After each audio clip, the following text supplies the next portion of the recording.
Hello दोस्तों, आज आप लोग को मेरी नई वीडियो में फिर से स्वागत है। मैं आज आप लोग के लिए गवर्नर जनरल्स का एक नई वीडियो लेके आया हूँ, जिसमें हम लोग सर जॉन लॉरेंस से स्टार्ट करने वाले हैं। इससे प्रीवियस वीडियो में हम लोगों ने लॉर्ड कैनिंग के बारे में डिस्कस कर चुके थे। चलिए आज हम लोग सर जॉन लॉरेंस के बारे में जानते हैं। इसका कार्यकाल जो था 1863 से लेकर 69 तक था। याद रखें, मतलब 6 साल तक ये भारत में शासन किया था। वायसराय ने हेनरी कैंपबेल के नेतृत्व में एक अकाल आयोग का गठन किया। मतलब इस वायसराय ने क्या किया ना, हेनरी कैंपबेल के मतलब नेतृत्व में एक अकाल आयोग का गठन किया। मतलब अकाल आयोग का गठन करने वाले कौन थे? सर जॉन लॉरेंस थे। और उसका नेतृत्व करने वाले कौन थे पूछता है तो हेनरी कैंपबेल थे। याद रखें, 1865 में इन्होंने भारत एवं यूरोप के बीच प्रथम समुद्री टेलीग्राफ सेवा की शुरुआत शुरू करवाई। मतलब पूछता आप लोगों से कि प्रथम समुद्री टेलीग्राफ सेवा जो भारत और यूरोप के बीच में किसने शुरू करवाई, तो सर जॉन लॉरेंस होगा इसका आंसर। याद रखेंगे। अब आता है मेरा लॉर्ड मेयो। लॉर्ड मेयो के बारे में दो तीन बात जो है बहुत ही ज़्यादा इंपॉर्टेंट, जो है कि एग्जाम में डायरेक्ट छपता है क्वेश्चन। ये देखिए, 1872 में भारत में प्रथम जनगणना इसी के समय में हुई। अगर आपसे पूछता है कि भारत में प्रथम जनगणना जो है किसके समय में हुए थे या फिर भारत में प्रथम जनगणना के समय भारत का वायसराय कौन था, तो इसका राइट आंसर होगा मेरा लॉर्ड मेयो। इसी के साथ समय में जो होता है भारत में पहला जनगणना हुआ था। फिर क्या हुआ, इसी के समय जो है भारत में एक कृषि विभाग की भी स्थापना की गई। मतलब सबसे पहला जो भारत में जो सबसे पहला कृषि विभाग का स्थापना हो तो इसी के शासनकाल में हुआ था। याद रखें, इसकी हत्या इसी के कार्यकाल के दौरान अफगान द्वारा अंडमान में की गई। मतलब इसकी हत्या जो है इसी के कार्यकाल में, जो कि अंडमान में अफगानों के द्वारा की गई थी। अब आता है मेरा क्या, लॉर्ड लिटन। लॉर्ड लिटन का कार्यकाल कब से कब, 1876 से लेकर 1880 तक। याद रखेंगे, साहित्यकारों ने इसे ओवेन मेरिडिस के नाम से जाना जाता है। मतलब साहित्यकार लोग जो इसे ओवेन मेरिडिस के नाम से जानते हैं। याद रखिए, ओवेन मेरिडिस के नाम से किसे जानता है अगर पूछता आपसे तो लॉर्ड लिटन को जानता है। इन्होंने रिचर्ड स्ट्रेची की अध्यक्षता में एक अकाल आयोग की भी गठन किया। सबसे पहला अकाल आयोग का गठन है किसने किया, तो ये पूछता है तो वो मेरा कौन थे, लॉरेंस थे। लेकिन फिर इसने अकाल आयोग का फिर एक गठन करने वाले फिर कौन आ गए मेरा, लॉर्ड मेयो के बाद जो लॉर्ड लिटन ने किया। इन्होंने 1877 में दिल्ली में एक भव्य दरबार का आयोजन किया, जिसमें महारानी विक्टोरिया को केसरे हिंद की उपाधि प्रदान की। अगर पूछता है कि केसरे हिंद की उपाधि महारानी विक्टोरिया को किसने दिया, तो लॉर्ड लिटन ने दिया था। याद रखेंगे कि महारानी विक्टोरिया को केसरे हिंद की उपाधि देने वाले लॉर्ड लिटन थे। कहाँ मिला था, तो दिल्ली में मिला था। कब मिला था, तो 1877 में मिला था। याद रखेंगे बात।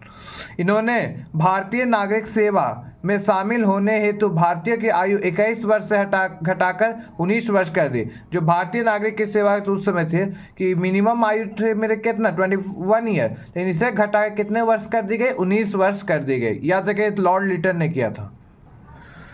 1878 में वर्नाकुलर प्रेस एक्ट पारित कर प्रेस पर प्रतिबंध लगा दिया। याद रहे, प्रेस पर प्रतिबंध लगाने वाले लॉर्ड लिटन थे। ये वर्नाकुलर प्रेस एक्ट के तहत इसमें प्रतिबंध लगाया गया था।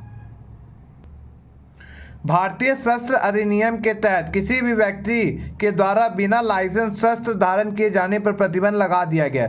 वो जो भारतीय शस्त्र अधिनियम था, बिना लाइसेंस के कोई भी शस्त्र धारण नहीं कर सकता है, इस पे प्रतिबंध लगाने वाला कौन था, याद रखेंगे, लॉर्ड लिटन था। मतलब इसने जो होता है बिना लाइसेंस के आपको क्या किया, शस्त्र रखने पे प्रतिबंध लगा दिया। अब आता है मेरा लॉर्ड रिपन के बारे में।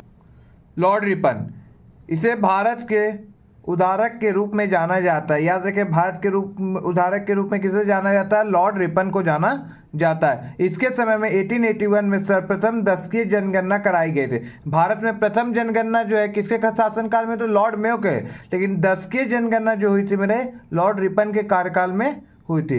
1881 में प्रथम कारखाना अधिनियम लाया गया। इसी के शासनकाल में प्रथम कारखाना अधिनियम लाया गया था लॉर्ड रिपन के कार्यकाल में। याद रखेंगे, इसने सर्वप्रथम समाचार पत्रों की स्वतंत्रता को बहाल करते हुए 1882 में वर्नाकुलर प्रेस एक्ट समाप्त किया। वर्नाकुलर प्रेस एक्ट का लगाने वाला कौन था, तो लॉर्ड रिपन था। लेकिन समाप्त करने वाला लॉर्ड रिपन जिसने समाप्त किया, लेकिन लॉर्ड लिटन ने उसे लगाया था।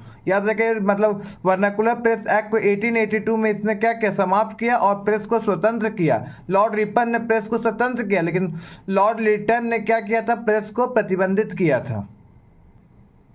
सिविल सेवा में प्रवेश हेतु आयु को 19 वर्ष से बढ़ाकर 21 वर्ष कर दिया गया। मतलब सिविल सेवा में जो प्रवेश की आयु थी, जिसे लॉर्ड लिटन ने क्या किया था, 21 वर्ष 19 वर्ष किया था, इसने 19 वर्ष से 21 वर्ष वापस कर दिया।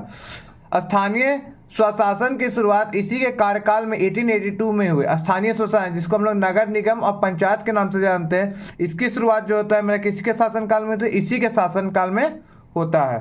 शैक्षिक सुधारों के अंतर्गत 1882 में विलियम हंटर की अध्यक्षता में एक शिक्षा आयोग का गठन किया गया, जिसे हंटर आयोग के भी नाम से हम लोग जानते हैं। याद रखें, शैक्षिक सुधारों के लिए इसने एक हंटर आयोग का भी निर्माण करवाया था। किसने करवाया था, लॉर्ड रिपन ने करवाया था। फ्लोरेंस नाइटिंगेल ने लॉर्ड रिपन को भारत के उद्धारक के रूप की उपाधि दी। पूछता है कि लॉर्ड रिपन को भारत के उद्धारक की उपाधि किसने दी, तो फ्लोरेंस नाइटिंगेल ने दी, याद रखेंगे। लॉर्ड डफरिन, अब आता है मेरा लॉर्ड डफरिन। इसके लिए एक बात बहुत इंपॉर्टेंट है, इसके कार्यकाल में ही 1885 में A.O. ह्यूम के नेतृत्व में भारतीय राष्ट्रीय कांग्रेस की स्थापना की। याद रखिएगा, पूछता है भारतीय राष्ट्रीय कांग्रेस की स्थापना के समय भारत का वायसराय कौन था, तो लॉर्ड डफरिन था। लॉर्ड डफरिन के ही शासनकाल में जो है A.O. ह्यूम ने भारतीय राष्ट्रीय कांग्रेस की स्थापना करवाई। अब मेरा आता है लॉर्ड कर्जन। इसने 1904 में ऐतिहासिक इमारतों की सुरक्षा एवं मरम्मत के लिए भारतीय पुरातत्व सर्वेक्षण विभाग की स्थापना की। अगर पूछता है कि भारतीय पुरातत्व सर्वेक्षण विभाग की स्थापना करने वाला कौन था, तो लॉर्ड कर्जन। इसी के समय में 16 अक्टूबर 1905 को बंगाल का विभाजन प्रभावी हुआ, जिसे बंगाल में शोक दिवस के रूप में जाना जाता है। मतलब 16 अक्टूबर को क्या होता है, बंगाल में शोक दिवस के रूप में जाना जाता है। इसी के समय में क्या हुआ, बंगाल विभाजन हुआ था। याद रखें, बंगाल विभाजन के समय भारत का वायसराय कौन था, लॉर्ड कर्जन था। इसने अपनी पुस्तक the problem of the for east लिखी। इसने अपनी पुस्तक क्या लिखी, याद रखें, the problem of the for east की पुस्तक किसकी थी, तो लॉर्ड कर्जन की थी। इसकी जीवनी रोनाल्डस नामक विद्वान ने लिखी। मतलब लॉर्ड कर्जन की जीवनी लिखने वाला कौन था, तो रोनाल्डस नामक विद्वान था। रेलवे के सबसे अधिक विकास इसी के समय में हुआ। रेलवे का सबसे अधिक विकास किसके समय में हुआ, इसी के समय में हुआ। लेकिन अगर पूछता है कि भारत में रेल यातायात का जनक किसे कहा जाता है, तो लॉर्ड डलहौजी को भारत में रेल यातायात का जनक कहा जाता है। इसी के साथ आज की वीडियो एंड होती है। धन्यवाद।